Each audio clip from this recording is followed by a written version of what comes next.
Subscribe करें are के drawing classes को और ये बेल आइकन भी दबा दें। प्यारे बच्चों, आज आपको इस वीडियो में कक्षा छठी के गणित से प्रश्नावली 3.7 के प्रश्नों का हल करना सिखाया जाएगा। तो बच्चों, इस प्रश्नावली में आपको लघुत्तम समापवर्तक और महत्तम समापवर्तक पर आधारित सवाल दिए गए हैं और ये ज़्यादातर सवाल बच्चों हमारे व्यवहारिक जीवन में प्रयोग आने वाले समस्याओं पर आधारित हैं। तो आपको इनको बहुत ध्यान से सीखना है और ये जो आपके जो एंट्रेंस एग्ज़ाम होते हैं बाद में नौकरियों के लिए, उनमें भी काफ़ी बार ये सवाल इस तरह के आते हैं लघुत्तम और महत्तम पर आधारित। तो आपको सभी सवालों को अच्छे से देखना है कि किसके अंदर लघुत्तम समापवर्तक किया जाता है और किसके अंदर महत्तम यानी महत्तम समापवर्तक किया जाएगा। तो आपको अच्छे से उसको याद रखना है और सभी सवालों का हल सीखना है। तो देखते हैं क्वेश्चन नंबर 1। रेनू 75 किलोग्राम और 69 किलोग्राम भारों वाली 2 खाद की बोरियां खरीदती है।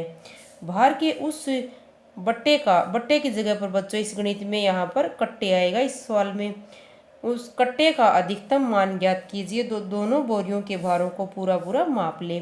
तो बच्चों इसमें बताया गया है हमें कि रेनू नाम की कोई लड़की है, वो 75 किलोग्राम और 69 किलोग्राम भारों वाली 2 खाद की बोरियां खरीदती है। 2 खाद की बोरियां खरीदी है उसने 75 और 69 किलोग्राम की। तो उस कट्टे का अधिकतम मान पूछ रहे हैं जो दोनों बोरियों के भारों को पूरा पूरा माप ले। तो इस तरह से कट्टे का अधिकतम मान या अधिकतम कोई भी मान किसी का पूछा जाए तो हमें क्या करना है, यहाँ पर इनके सारों गुणनखंड लेकर महत्तम यानी महत्तम समापवर्तक निकालना है और जो महत्तम समापवर्तक इन दोनों का आएगा वही इस कट्टे का अधिकतम मान आ जाएगा। तो इसके सॉल्यूशन के लिए आपको पहले 75 किलोग्राम और 69 किलोग्राम दोनों के सारों गुणनखंड हम निकालेंगे। पहले इनके गुणनखंड निकालेंगे फिर सारों गुणनखंड निकालेंगे इनमें से निकालने के लिए।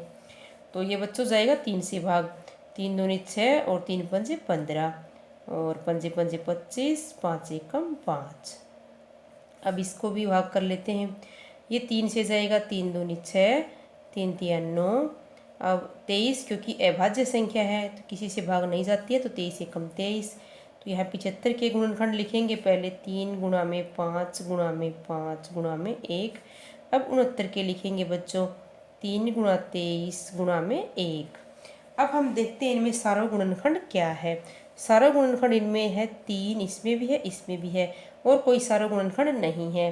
तो 75 और 69 का मैं से हम पिछली प्रश्नावली में भी पढ़ चुके हैं। मैं से का अर्थ होता है महत्तम समापवर्तक। महत्तम समापवर्तक सबसे बड़ा सारों गुणनखंड है वो हमें लेना है। तो क्या आएगा, ये 3 आएगा। 3 ही इन दोनों में सारों गुणनखंड या कॉमन गुणनखंड है। सारों को इंग्लिश में कॉमन बोल देते हैं, हिंदी में सारों गुणनखंड बोलते हैं। तो जो महत्तम समापवर्तक आएगा बच्चों 3, ये आया है, यही इस भार के कट्टे का अधिकतम मान हो जाएगा जो दोनों बोरियों के भारों को पूरा पूरा माप लेगा। तो यहाँ पर हम आंसर लिखेंगे। आंसर भार के उस कट्टे का अधिकतम तापमान अधिकतम मान तापमान बोल दिया था, अधिकतम मान जो दोनों बोरियों के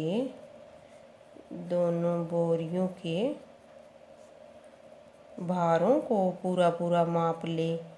भारों को पूरा पूरा माप ले बराबर है आ जाएगा 3 किलोग्राम भार वाला। तो ये कट्टा आ जाएगा बच्चों 3 किलोग्राम भार वाला। अब हम करते हैं क्वेश्चन नंबर 2। क्वेश्चन नंबर 2, 3 लड़के एक ही स्थान से एक साथ कदम उठाकर चलना प्रारंभ करते हैं। उनके कदमों की माप क्रमशः 63 सेंटीमीटर, 70 सेंटीमीटर और 77 सेंटीमीटर है। इनमें से प्रत्येक कितनी न्यूनतम दूरी तय करे कि वह दूरी पूरे कदमों में तय हो जाए। तो बच्चों इसमें 3 लड़के हैं, जैसे आप भी हो सकते हैं इनके जगह पर। तो वो एक साथ चलना प्रारंभ करते हैं। तो उनके कदमों की माप बताई गई है कि एक के कदमों की माप 63 सेंटीमीटर है, दूसरे की 70 और तीसरे की 77। तो ये पूछा गया है इनमें से प्रत्येक कितनी न्यूनतम दूरी तय करे कि कितने न्यूनतम कदम ये कितनी न्यूनतम दूरी तय करे कदमों से कि वह दूरी पूरे पूरे कदमों में तय हो जाए। तो न्यूनतम दूरी पूछी गई है, कितनी दूरी तय करनी है इनको इन कदमों के द्वारा। तो इसमें बच्चों हमें लघुत्तम समापवर्तक निकालना पड़ेगा। तो आपको ये बात हमेशा ध्यान रखनी है कि न्यूनतम दूरी या न्यूनतम मान किसी चीज़ का पूछा जाए, इस तरह से माप दिए गए हों तो न्यूनतम पूछा जाएगा तो हमें हमेशा ही लय यानी कि लघुत्तम समापवर्तक निकालना पड़ेगा। और लघुत्तम समापवर्तक के लिए बच्चों हमें अलग अलग गुणनखंड करने की आवश्यकता नहीं है, हम एक बार में ही इस तरह से तीनों को लिख के और लघुत्तम समापवर्तक निकाल लेंगे। तो ये 7 से भाग जाएगा, 7 निमा 63, 7 एकम 7, 0, 7 एकम 7, 7 एकम 7। अब ये तीनों सहभाज्य संख्याएं हैं यानी एक दूसरे से भाग नहीं होती हैं। तो हम पहले 9 को भाग कर लेते हैं, 9 एकम 9, यहाँ पर 10 आ जाएगा, 11 जो का त्यों आएगा। अब 10 को लिख लेते हैं, 10 एकम 10 और 11। अब 11 से भाग दे देंगे, 11 एकम 11। तो अब बच्चों जो लघुत्तम में हम क्या करते हैं, जो भी हमारे पास यहाँ गुणनखंड आते हैं उन सभी को हम गुणा करते हैं। तो 63, 70 और 77 का लय यानी कि लघुत्तम समापवर्त्य, लघुत्तम समापवर्त्य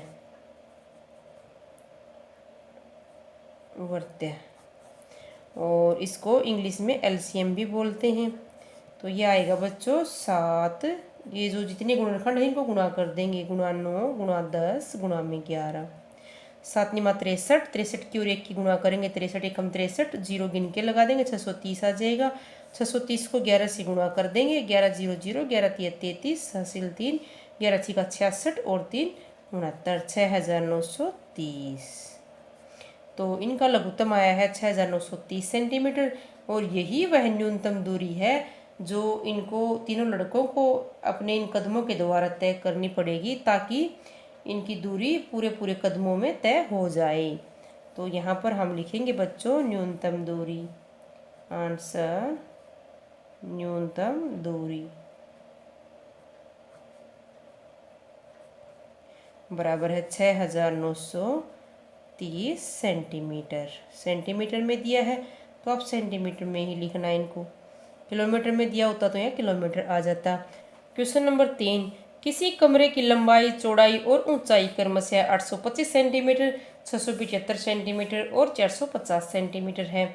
ऐसा लंबा फीता ज्ञात कीजिए जो कमरे की तीनों विमाओं को पूरा पूरा माप ले। विमाओं का अर्थ होता है कि जो ये हमें लंबाई चौड़ाई डायमेंशंस दिए गए हैं इनको विमाएं बोलते हैं, जो भुजाएं दी गई हैं इसकी। तो हमें बच्चों इसमें लंबा फीता ज्ञात करना है। तो ऐसा लंबा फीता लंबा या अधिकतम इस तरह से ज्ञात करना हो तो हम क्या करेंगे, इनका महत्तम समापवर्तक सारा गुणनखंड निकाल के मैं से निकाल लेंगे और जो मैं से महत्तम समापवर्तक आएगा वही लंबे फीते की लंबाई आ जाएगी। तो इसके लिए हमें बच्चों जो 825 और 450 तथा 675 भी है यहाँ पर, 675, इन तीनों का पहले गुणनखंड निकालना होगा और फिर हम सारा गुणनखंड निकाल के मैं से निकालेंगे। मैं से यानी कि महत्तम समापवर्तक। महत्तम समापवर्तक क्यों निकाला है, क्योंकि इसमें लंबा फीता चाहिए, न्यूनतम नहीं चाहिए है। लंबा या अधिकतम हो तो आपको मैं से निकालना है। 8 2 10 और 5 15, ये 3 से भी भाग चला जाएगा बच्चों, 3 से भाग देते हैं पहले, 3 दूनी 6 और फिर 2 बचेंगे, 2 उतारेंगे, 3 सते 21, 3 पंजे 15।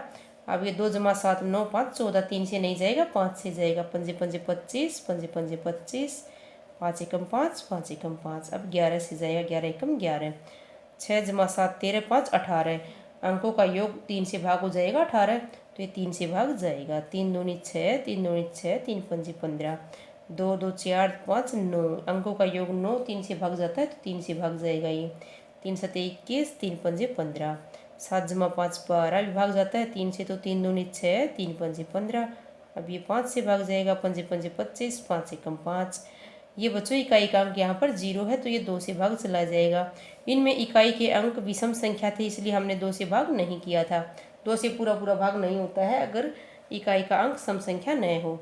यहाँ पर 0 है तो ये भाग चला जाएगा, 2 दूनी 4, 2 दूनी 4, 2 पंजे 10, 2 जमा 2 4 और 5 9, इकाई का अंक तो यहाँ पर 0 नहीं है, ये 2 से तो नहीं जाएगा, लेकिन अंकों का योग 9 है, 3 से भाग चला जाता है, तो ये 3 से भाग करेंगे। 3 7 21, 3 पंजे 15, फिर 3 दूनी 6, 3 पंजे 15, पंजे पंजे 25, 5 एकम 5। अब बच्चों इन तीनों के जो गुणनखंड हमने किए हैं वो लिख लेते हैं। 675 और 450। 825 के 3 गुणा में 5 गुणा 5 गुणा 11, और 675 के 3 गुणा 3 गुणा 3 गुणा 5 गुणा 5। 450 के 2 गुणा में 3 गुणा 3 गुणा 5 गुणा 5। अब बच्चों इनके सारे गुणनखंड देखते हैं हम। सारे गुणनखंड के लिए तीनों में होना चाहिए कॉमन। 3 यहाँ है, यहाँ भी है और यहाँ भी है, और बच्चों 3 इनमें कहीं भी नहीं है, तो 3 को नहीं लिखेंगे। अब 5 यहाँ पर है, यहाँ भी है और यहाँ भी है, फिर एक 5 और है बच्चों, तीनों में 5 5 है और कोई इनमें कॉमन नहीं है, तो इनका मैस है यानी कि महत्तम समापवर्तक आ जाएगा 3 आ जाएगा यहाँ से तो कॉमन, फिर यहाँ से 5 और फिर गुणा में एक बार 5 और है। 3 पंजे 15, पंजे 75। 75 ये सेंटीमीटर में दिया गया है, तो ये सेंटीमीटर का ही फीता आएगा। तो फीते की लंबाई आ जाएगी बच्चों, फीते की लंबाई, फीते की लंबाई जो कमरे की तीनों विमाओं को पूरा पूरा माप सके। कमरे की तीनों विमाओं को यानी कि लंबाई, चौड़ाई और ऊंचाई को, तीनों विमाओं को पूरा पूरा माप ले, पूरा पूरा माप ले, बराबर है 75 सेंटीमीटर। ये आंसर आ जाएगा। आंसर बराबर है लिख देंगे, चाहे हम यहाँ भी लिख सकते हैं। अब हम देखते हैं क्वेश्चन नंबर 4। क्वेश्चन नंबर 4, 6, 8 और 12 से विभाज्य 3 अंकों की सबसे छोटी संख्या ज्ञात कीजिए। तो बच्चों इसमें बताया गया है कि 6, 8 और 12 3 संख्याएं दी गई हैं और इन तीनों से पूरी पूरी विभाज्य होनी चाहिए, पूरी पूरी भाग होने चाहिए। 3 अंकों की सबसे छोटी संख्या हमें बतानी है। तो 3 अंकों की सबसे छोटी संख्या होती है बच्चों, वैसे तो 100 होती है, लेकिन हमें 3 अंकों की ऐसी छोटी संख्या चाहिए, सबसे छोटी संख्या चाहिए जो 6, 8 और 12 से विभाज्य हो। तो यहाँ पर 6, 8 और 12 दिया गया है, इनका हमें सबसे पहले एलसीएम निकालना पड़ेगा। 6, 8 और 12, ताकि हम इनका सबसे छोटा सार्वगुणज निकाल सकें और फिर उसको भाग करके देखेंगे 100 से। तो 2 तिया 6, 2 चौका 8, 2 छिका 12, 3, 2 दूनी 4, 2 तिया 6, 3, 2 एकम 2, 3 जो का त्यो आ जाएगा। अब 3 एकम 3, 3, 3 एकम 3। अब यहाँ से हम इसका लय से निकाल लेते हैं। लय से बराबर है 2 गुणा में 2 गुणा 2 गुणा 3, बराबर है 2 दूनी 4, दूनी 8 तिया 24। अब बच्चों हम 24 को 100 से भाग करके देखते हैं, क्योंकि हमें सबसे छोटी संख्या चाहिए और सबसे छोटी संख्या होती है 100। तो 100 को देखते हैं भाग करके। 24 से पूरा भाग होता है क्या, 24 चौका 96, 10 में से 6 गया 4, 4 शेष बचता है बच्चों। अगर हम 24 पंजे 120 करेंगे तो ये बड़ा हो जाएगा, तो 24 चौका 96 आ जाता है। तो इसके लिए बच्चों हमें 100 में आपको जो ये लैसे आया है लघुत्तम समापवर्तक, ये जोड़ना पड़ेगा और इसमें से जो शेषफल आपका बचा है ये घटाना पड़ेगा। तो 100 जमा 24 माइनस 4 आ जाएगा 20, बराबर है 120 आंसर। तो वैसे भी 120 को अगर हम भाग करके देखेंगे 24 से तो 24 पंजे 120 ही होता है, पूरा भाग चला जाएगा। तो इस तरह से आपको जो ये लघुत्तम समापवर्तक आपने निकाला है, इसको सबसे छोटी संख्या 100 से आपको भाग करके देखना है। फिर आपको 100 में क्या करना है, 100 सबसे छोटी संख्या है, उसमें आपको लघुत्तम समापवर्तक को जोड़ना है और जो शेषफल आपका बचा है ये घटाना है, क्योंकि हमें शेषफल नहीं बचाना है, हमें तो पूरा पूरा विभाज्य होना चाहिए। अगर बच्चों ये 24 चौका 96 हम ले लें तो 96 100 से छोटी संख्या बन जाती है, 2 अंकों की बन जाती है ये, इसलिए ये 24 चौका 96 तो आएगी नहीं, इसलिए 24 पंजे 120 ही पूरी विभाज्य होने वाली सबसे छोटी संख्या आएगी। अब देखते हैं क्वेश्चन नंबर 5। 8, 10 और 12 से विभाज्य 3 अंकों की सबसे बड़ी संख्या ज्ञात कीजिए। तो 3 अंकों की सबसे बड़ी संख्या होती है बच्चों 999। तो अब देखते हैं 999 इनसे पूरी विभाज्य होगी या नहीं। तो इनसे तीनों से विभाज्यता के लिए इनका तीनों का सार्वगुणज हमें निकालना पड़ेगा। 8, 10, 12, 2 से भाग चले जाएंगे, 2 चौका 8, 2 पंजे 10, 2 छक्का 12, 2 दूनी 4 और 2 तिया 6 आ जाएगा, 2 एकम 2, 5 और 3 आ जाएगा यहाँ, फिर 3, 3 एकम 3। अब 5 से भाग देंगे, 5 एकम 5 एक आ जाएगा। यहाँ पर जब तक 1 न आए तब तक इस तरह से अभाज्य गुणनखंड हमें करते हुए जाना है। तो 8, 10 और 12 का लैस है, इसकी तरह निकालेंगे जहाँ तक लैसा तक यहाँ पर हमने निकाला था, इसी तरह से हमें इसमें भी निकालना है। तो 2 गुणा में 2 गुणा 2 गुणा 3 गुणा 5, 2 दूनी 4, दूनी 8, 3 24 पंजे 120। तो बच्चों 120 इसका लघुत्तम समापवर्तक आ जाता है। अब हम 999 को इससे भाग करके देखेंगे। 999 120 से, तो 12 8 96, 8 बार भाग जाएगा बच्चों ये।